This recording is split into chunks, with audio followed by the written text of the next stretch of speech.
بسم اللہ الرحمن الرحیم۔ حضرت ادریس علیہ السلام کا قرآن پاک میں 2 دفعہ ذکر ہو چکا ہے۔ سورۃ مریم میں انہیں پیغمبر صدیق کے نام سے یاد کیا گیا ہے۔ حضرت ادریس علیہ السلام کا اصلی نام اخنوخ تھا۔ آپ نے کوفہ کے نزدیک مسجد سہلہ کے پاس زندگی گزاری۔ آپ درزی کا پیشہ کرتے تھے۔ آپ نے 300 سال عمر پائی۔ آپ کا سلسلہ نسب 5 واسطوں سے حضرت آدم علیہ السلام سے جا ملتا ہے۔ حضرت ادریس پر 30 آسمانی صحیفے نازل ہوئے۔ ان سے قبل لوگ اپنے بدن کو چھپانے کے لیے حیوانات کے چمڑے سے استفادہ کیا کرتے تھے۔ وہ پہلے انسان تھے جنہوں نے درزی کا کام کیا اور لوگوں کو لباس سلائی کرنے کا طریقہ سکھایا۔ آپ ایک بلند قامت اور طاقتور انسان تھے۔ آپ سب سے پہلے وہ شخص تھے جنہوں نے قلم کے ذریعے تحریر کیا۔ آپ کو علم نجوم اور حساب پر دسترس حاصل تھی۔ آپ نے لوگوں کو بھی یہ علوم پڑھائے۔ آپ کا نام ادریس اس وجہ سے رکھا گیا کہ آپ لوگوں کو درس دیا کرتے تھے۔ آپ کی قوم جو گمراہیوں اور بت پرستی میں غرق تھی، آپ نے فصیح و بلیغ بیانات کے ذریعے اپنی قوم کو خدا کی طرف آنے کی دعوت دی۔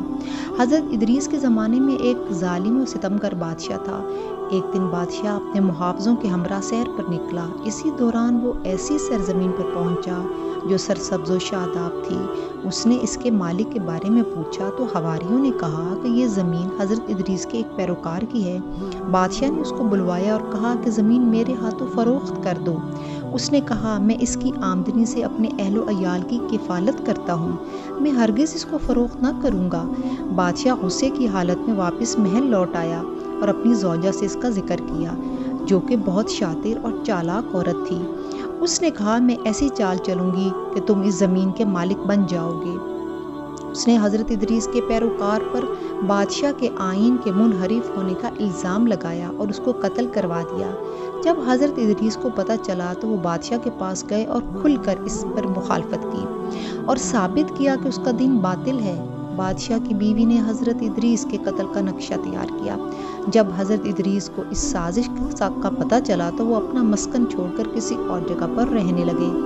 پھر ایک مدت گزری کہ پورے کا پورا ملک قحط کی لپیٹ میں آ گیا اور بات یہاں تک پہنچی کہ بادشاہ کی بیوی رات میں گدا گیری کرنے لگی۔ ایک رات کتوں نے اس پر حملہ کیا اور چیر پھاڑ کھایا۔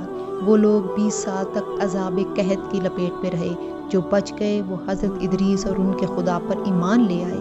آہستہ آہستہ یہ عذاب لوگوں پر سے رفع ہوا اور حضرت ادریس کامیاب ہوئے۔